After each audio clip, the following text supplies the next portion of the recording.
Hello friends, PTW के एक नए एपिसोड में आप लोगों का स्वागत है। दोस्तों,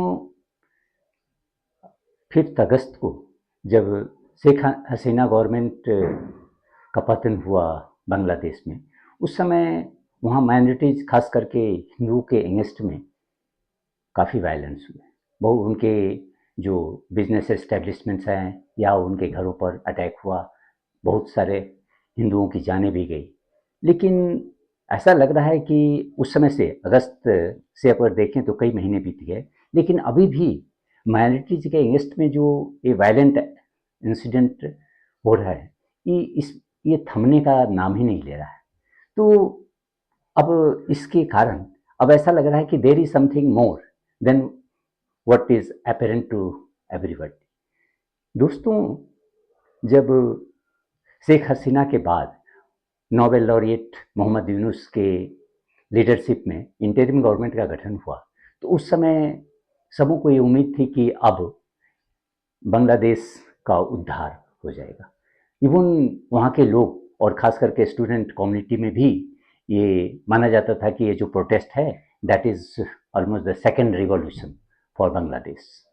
लेकिन अब इतने दिनों के बाद यदि हम देखें तो ये जो यूफोरिया वहाँ के लोगों में थी, ये लगता है कि मिसप्लेस्ड है। इवन जो इंटरिम गवर्नमेंट के नेचर को देखें तो ये ऑलमोस्ट क्लियर है कि ये कोई लिबरल या सेकुलर गवर्नमेंट नहीं है। ये मोहम्मद यूनुस और उसके जो भी एडवाइजर्स हैं, वो सारे एक मुखौटा है, और रियल पावर जो है वो इस्लामिस्ट के हाथ में चला गया, खास करके Islamist led by Jamaat Islami. क्योंकि अगर हम देखें तो फ्रॉम द वेरी बिगिनिंग ये मोहम्मद यूनुस की गवर्नमेंट ने बहुत सारे स्टेप्स लिए थे, और उससे यह कहीं ये स्पष्ट ऑलमोस्ट बिगिनिंग से यह क्लियर था कि यूनुस की गवर्नमेंट एक इस्लामिस्ट एजेंडा को इम्प्लीमेंट कर रही है। It is not taking necessary measures to put Bangladesh on the path of secular modern trajectory. सबसे पहले तो उन्होंने अंसरुल्लाह बंगला टीम, जो अलकायदा एफिलिएटेड टेरर ऑर्गेनाइजेशन है, उसके चीफ को उन्होंने छोड़ दिया, जसमुद्दीन रहमानी। उनको इमीडिएट जेल से रिहा किया। दूसरी बात कि उसने आते ही जमात इस्लामी और इसके जो एफिलिएटेड ऑर्गेनाइजेशंस है उन पे जो बैन लगाया हुआ था शेख हसीना की गवर्नमेंट ने, उसे भी लिफ्ट कर लिया। तीसरी बात अगर हम देखें तो बिगनिंग में ही ये यूनुस की government in the name of holding discussions with all the stakeholders, ये बेसिकली इनकी जो मिनिस्टर्स हैं या इवन ये खुद ये सारे जो इस्लामिस्ट ऑर्गेनाइजेशंस हैं, इस्लामिस्ट पार्टीज हैं, उनके साथ इंटरेक्शन करता था, और जिसमें हमेशा जो डिमांड होती थी कि बांग्लादेश के कॉन्स्टिट्यूशन को बदल दिया जाए या वहाँ उसमें बांग्लादेश को एक इस्लामिक स्टेट के तौर पर घोषित किया जाए, ये सारे डिमांड होते थे। लेकिन इन डिमांडों का चूंकि वहाँ के लोगों में कोई ट्रैक्शन नहीं मिला, उधर लोग पॉपुलर सपोर्ट नहीं मिला, तो धीरे धीरे ये सारे डिमांड बंद हो गए। लेकिन अभी भी अगर आप देखें तो ये डिमांड अब नहीं उठ रहा है, लेकिन एक कॉन्शस स्ट्रेटजी जमात इस्लामी और इसके जो भी लाइक माइंडेड इस्लामिस्ट ऑर्गेनाइजेशंस है, उनकी तरफ से कहीं ना कहीं दिख रहा है। और यही कारण है कि ये माइनॉरिटीज़ के अगेंस्ट में जो वायलेंस है उसमें वो कहीं भी रुकने का नाम ही नहीं ले रहा है। और यहाँ तक कि ये जो यूनिस गवर्नमेंट है उसके लिए मैंने हम कहें कि एक कंक्रीट मेजर्स अपनाने के बदले ये उसको जस्टिफाई कर रहे हैं कि नहीं नहीं, ये तो पॉलिटिकल वायलेंस है, it has nothing to do with any communal campaign, ये उसको जस्टिफाई कर। और इसी के तहत वो कहते हैं कि भाई ये इंडियन मीडिया जो है इसको जरूरत से ज़्यादा एग्जीक्यूट कर रही है, मैंने they are making industrial scale lies, और ये मोरलेस एक डिसइंफॉर्मेशन कैंपेन है बांग्लादेश के खिलाफ, ये उनका जस्टिफिकेशन है। और ये कहीं से भी नहीं लग रहा है कि ये गवर्नमेंट सीरियस है। अभी कुछ दिन पहले यानी 25 नवंबर को इस्कॉन के जो पुराने मंक थे वो अभी प्रेजेंट में इस्कॉन से रिलेटेड, क्योंकि उनको अक्टूबर में वहाँ से हटा दिया गया। तो ये जो चिन्मय कृष्णदास प्रभु, इनको अरेस्ट किया गया और इनके ऊपर सेडिशन का चार्जेस है। अगर आप देखें तो सेडिशन चार्जेस, जबकि ये जो माइनॉरिटीज लीडर्स हैं या हिंदू लीडर्स हैं वो इस बात को एकदम खारिज करते हैं कि भाई सेडिशन का चार्ज, सेडिशन चार्ज उसमें ये है कि भाई बांग्लादेश का जो फ्लैग है उसका डेसिक्रेशन हुआ है। ये कहीं से भी ये जस्टिफिएबल नहीं है और कहीं से भी ये नहीं लगता है कि इस तरह की जो माइनॉरिटी अभी तक कंसिस्टेंटली हसीना गवर्नमेंट के जाने के बाद अंडर अटैक है, वो इतनी बड़ी जो कह दें डेफिएंट मूव कर ही नहीं सकता है। ये ऑलमोस्ट नेक्स्ट टू इम्पॉसिबल।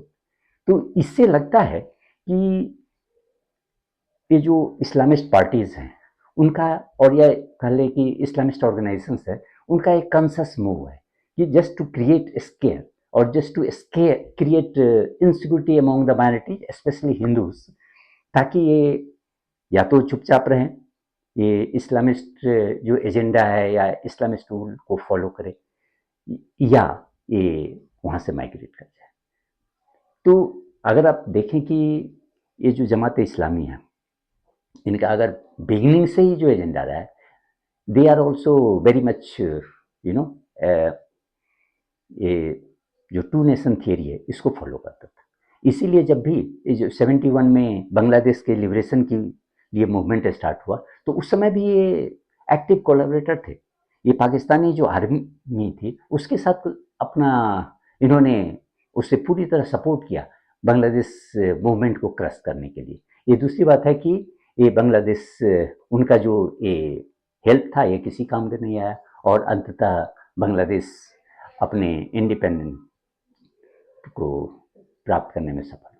तो इससे एकदम क्लियर लग रहा है कि अभी भी चूंकि इंटरिम जो गवर्नमेंट है उस पर इस्लामिस्ट का काफ़ी पकड़ है और जिसके कारण they are dictating the agenda of the government. और इससे ये ऑलमोस्ट क्लियर हो रहा है कि somehow these people are hell bent upon establishing a Hindu free और इवन कह ले कि हम माइनॉरिटी फ्री बांग्लादेश। और इसीलिए ये सारे जो कह लें वायलेंट एक्टिविटीज़ है वो कंटिन्यू। अभी अगर हम देखें कि जो Bangladesh Hindus Buddhist Christian unity council है उनके हिसाब से कि अगस्त से अभी तक मोर देन 2000 जो वायलेंट इंसिडेंट अगेंस्ट माइनॉरिटीज हुए हैं और even more than 70 places of worships जो है वो वंडलाइज किया गया। और इसमें ये जो प्लेसेज ऑफ वर्शिप का जो वंडलिज्म है और उस पर जो many have been set on fire, इसमें केवल हिंदू या बुद्धिस्ट या क्रिश्चियन जो टेम्पल्स नहीं है और उसके ही जो रिलीजियस प्लेसेस नहीं है, इसमें जो सूफी श्राइन्स है उनको भी वंडलाइज किया गया है और अहमदिया के जो मॉस्क हैं उस पर अटैक हुआ है। यानी ये जो जमात इस्लामी लेड जो इस्लामिस्ट ऑर्गेनाइजेशंस है वो चाहते हैं कि एकदम Sunni version of Islam establish करना चाहते हैं। इसीलिए जहाँ भी कोई भी इवन जो मुस्लिम्स हैं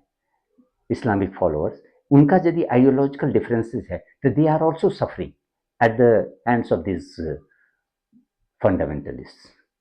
लेकिन एक बड़ा ही कह लें कि इंटरेस्टिंग डेवलपमेंट हुआ है कि इंडिपेंडेंस के बाद यानी 71 ऑनवर्ड्स ये जो हिंदूज या अदर मैन, खास करके हिंदूज में एक टेंडेंसी थी कि जब भी उन पर अटैक होता था तो वे लीगली या illegally they try to flee Bangladesh and enter India.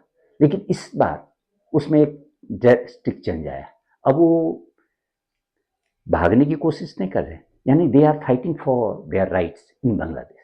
They claim that we are also Bangladeshis and we have equal right to live here and we have equal claim on the resources and the territory, everything, because they also say that they are the Bangladeshi citizens, and they have equal claim on Bangladesh as the other. तो इसके कारण एक कह लें कि ये जो Islamist के बीच में और इस्लामिस्ट के माइंड माने इन लोगों के एंगेस्ट में एक एंटीपैथी और ज़्यादा मजबूत हो गई और यही कारण है कि इन दोनों के बीच ये जो कन्फ्लिक्ट है वो बढ़ता ही जा रहा है। इंडियन गवर्नमेंट ने भी अभी तक होता था कि जब भी इस तरह की घटनाएं खास करके हिंदूज पर अटैक होता था तो वहाँ की इंटरनल मैटर समझ करके इंडियन गवर्नमेंट उससे अपना पल्ला झाड़ लेती थी। लेकिन इस बार इंडिया भी इंडिफरेंट नहीं है, वो भी इसको मात्र ये नहीं कर रही है कि हाँ, यद्यपि जो इंटरिम गवर्नमेंट है वहाँ की वो कहती है कि हमारा ये इंटरनल मामला है and we will sort it out among ourselves, लेकिन इंडिया इसको उस जगह नहीं छोड़ रहा। इंडिया भी कर रही है कि नहीं, ये जो परसिक्यूशन ऑफ माइनॉरिटीज का है ये international issues and it is not, it can not remain confined to the state's internal matter, और इसलिए वो बार बार इस बात को इंडियन गवर्नमेंट उठा रही है। इवन अगर आपको याद हो कि जब प्राइम मिनिस्टर मोदी ने मोहम्मद यूनुस को कंग्रेचुलेट किया था उस समय भी उन्होंने इस बात को उठाया था कि it is the responsibility of the interior government to ensure the safety and security of all Bangladeshi citizens, including minorities. और इसीलिए ये कंटिन्यू अभी भी ये चल रहा है। तो इसमें सबसे बड़ी बात है कि अगर आप देखें कि ये जो जमात इस्लामी और अदर इस्लामिक पार्टीज हैं, इनको लग रहा है कि एक this is the right time for them to strike, क्योंकि ये जो मेन स्ट्रीम पार्टीज है, खास करके मेन स्ट्रीम में तो दो मेजर पार्टीज थी, एक बीएनपी और दूसरा अवामी लीग। तो Awami League is out of the reckoning, क्योंकि ये जो शेख हसीना की जो 15 ईयर का जो भी ये अथॉरिटेरियन रिजिम रहा है, उसके लोगों में उसके अगेंस्ट में काफ़ी एक आक्रोश है, और इसीलिए Awami League is almost finished right now at this stage. हम कह सकते हैं कि वो कम्प्लीटली फिनिश्ड है। लेकिन दूसरी पार्टी है बीएनपी, तो एक तरफ बीएनपी है और दूसरी तरफ ये इस्लामिस्ट पार्टीज है। अगर हम देखें तो बांग्लादेश में करीब 44 जो एक्टिव पॉलिटिकल पार्टीज है उसमें से 13 जो है वो इस्लामिस्ट पार्टीज है। बाकी छोटे मोटे जो मेजर तो यही है, दो अवामी लीग और बांग्लादेश नेशनलिस्ट पार्टी, और उधर इरशाद की पार्टी है जातिया। तो इसके अलावा बहुत छोटी मोटी पार्टी हैं, कुछ लेफ्ट ऑर्गेनाइजेशन से रिलेटेड है, कुछ अदर हैं। तो लेकिन 13 इस्लामिस्ट पार्टी। अभी तक होता था कि उन इस्लामिस्ट पार्टीज में काफ़ी थियोलॉजिकल डिफरेंसेस थे, इसलिए they were not able to work together. अब उनको लग रहा है कि यह इससे बड़ा मौका हमें कभी भी नहीं मिलेगा, और this is the right opportunity for us to come together and mount pressure on the government or even in fact to be in power, come to power। तो इसीलिए उन सारे पार्टियों में एक कोलिशन बिल्डिंग का ये चल रहा है प्रयास ज़्यादा, और ख़ास करके वो जमात इस्लामी के नेतृत्व में है। तो ये जो एक तरफ तो ये कोलिशन बिल्डिंग की बात कर रहे हैं, और दूसरी तरफ ये जो जमात इस्लामी है वो अपने इमेज को भी सुधारने में लगा हुआ है। वो जमात इस्लामी जाना जाता है कि अपने हार्डकोर फंडामेंटलिज्म के कारण उन्हें कोई भी, जैसे इंडिया में आप देखें तो जम्मू कश्मीर में जमात इस्लामी को बैन कर दिया गया, क्योंकि ये एंटी इंडियन सेंटीमेंट को प्रोवोक करता था, और इवन बहुत सारे जो एंटी इंडियन एक्टिविटीज़ थे उसमें इन्वॉल्व था। और इट मोरलेस ये सारी जो जमात इस्लामी है, चाहे वो इंडिया को हो या बांग्लादेश को हो या पाकिस्तान को, सारे का एक ही एजेंडा है कि to establish an Islamic state in that country।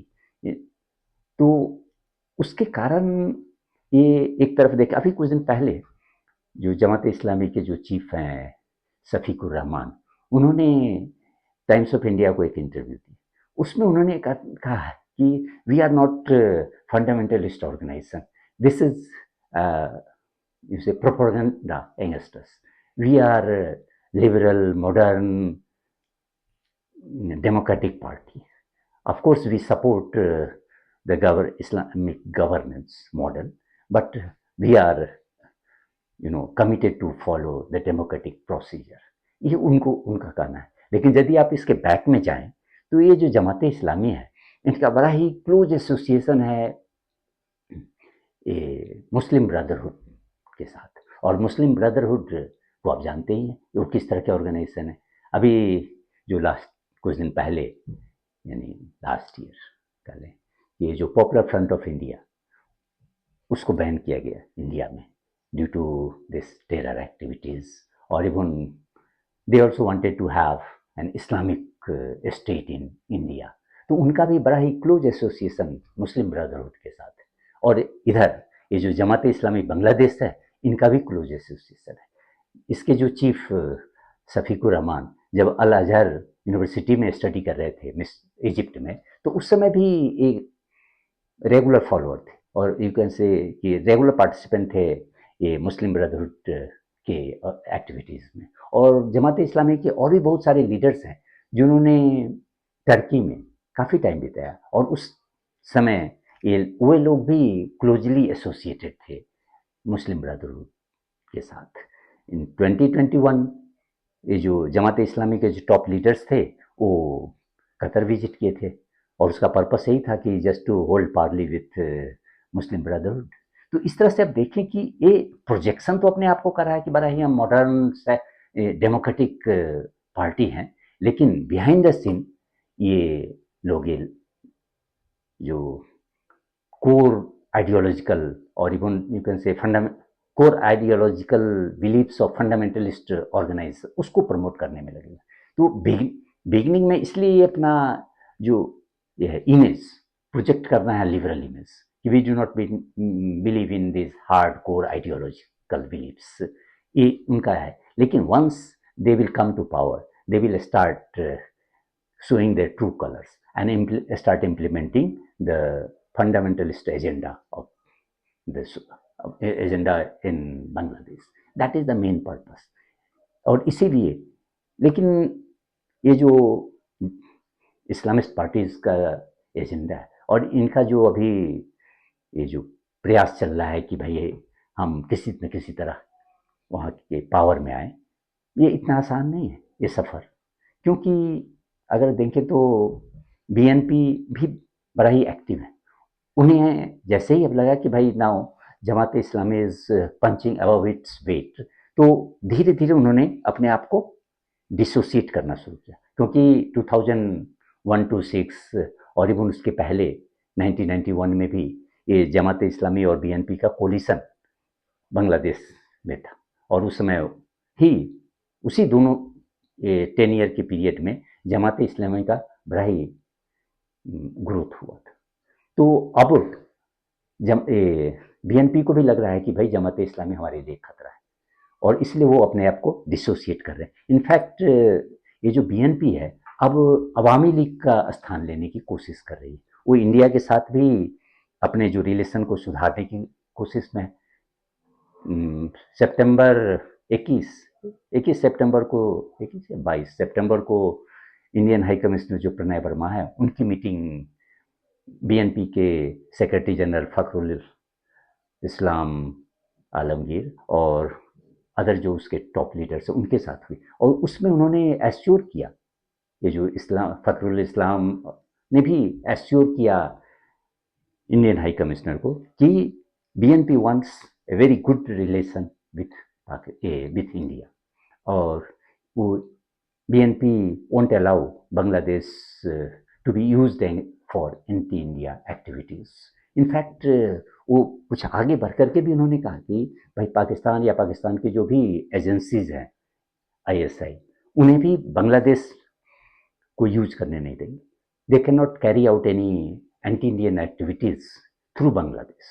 तो इस तरह से लग रहा है कि क्योंकि BNP को भी पता है कि भाई ये जो ये इंटरिम गवर्नमेंट है इसके उनको भी इनके इंटेंशन पर कुछ यूँ कहने की डाउट, क्योंकि जब भी ये जो इंटरिम गवर्नमेंट का गठन किया गया तो उनका पर्पस ही यही था कि भाई to stabilize the situation and hold general elections to elect a new government.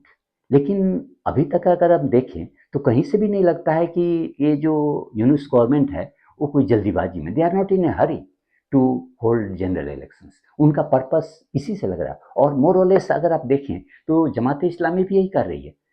They also they don't want early elections, क्योंकि शेख हसीना के टाइम में जमात इस्लामी पर बैन था और उनके एक्टिविटीज़ पर बैन था। तो इसीलिए वो अपने को काफ़ी कह लें कि वीक महसूस कर रही है कि यदि अभी इलेक्शन होगा तो they won't be able to perform well in the elections. इसीलिए वो भी चाह रहा है कि हमें टाइम मिले ताकि वो अपने आप को they can get it their act together, और even they can hold successful negotiations with the other Islamist party to put up a united front in the general elections। ये उनको भी लग रहा है। अगर हिस्ट्री में भी देखें तो ये जो इस्लामिस्ट पार्टीज हैं, they have not been able to perform well। Of course they are very much effective on the street protests।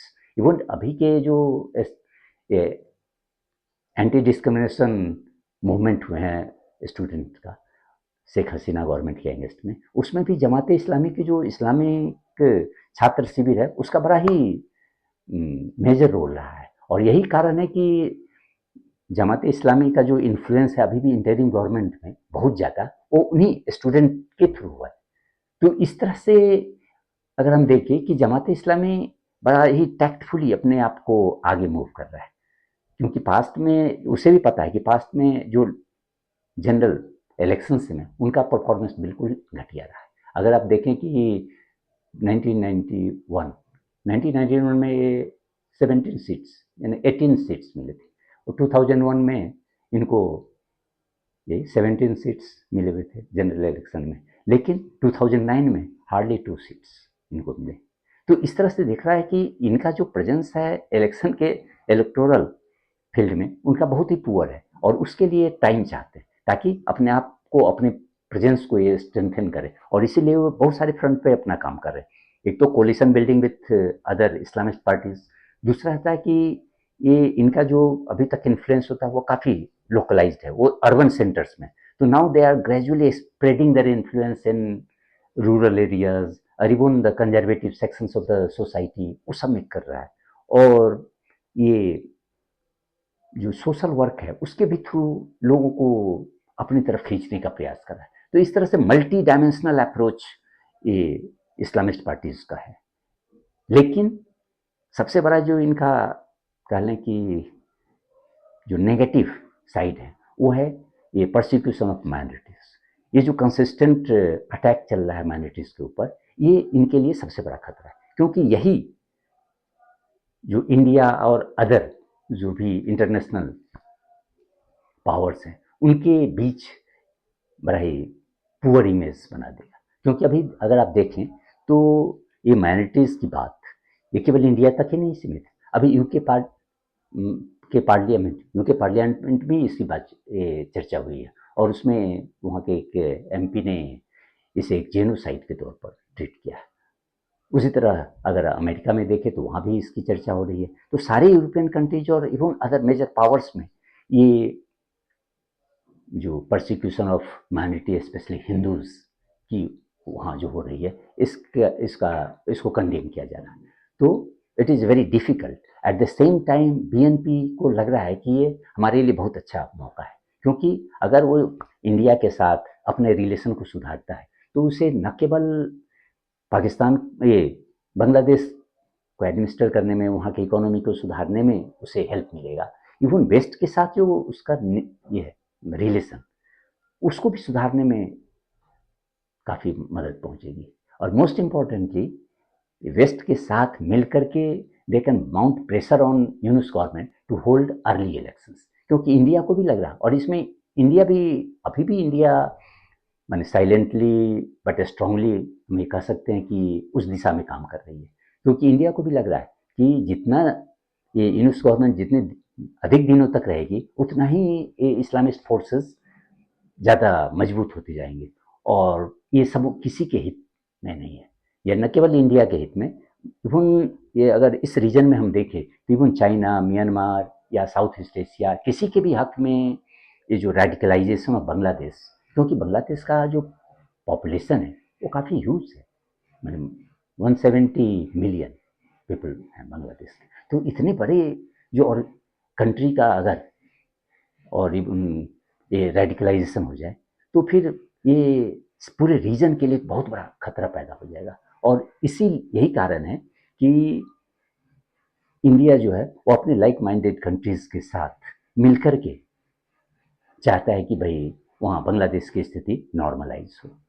और अर्ली इलेक्शन, ये यूनुस गवर्नमेंट जो है अर्ली इलेक्शन करे ताकि जो इलेक्टेड गवर्नमेंट वहाँ होगी और फिर उसके साथ डील करके all these situation can be brought back to the normal. धन्यवाद।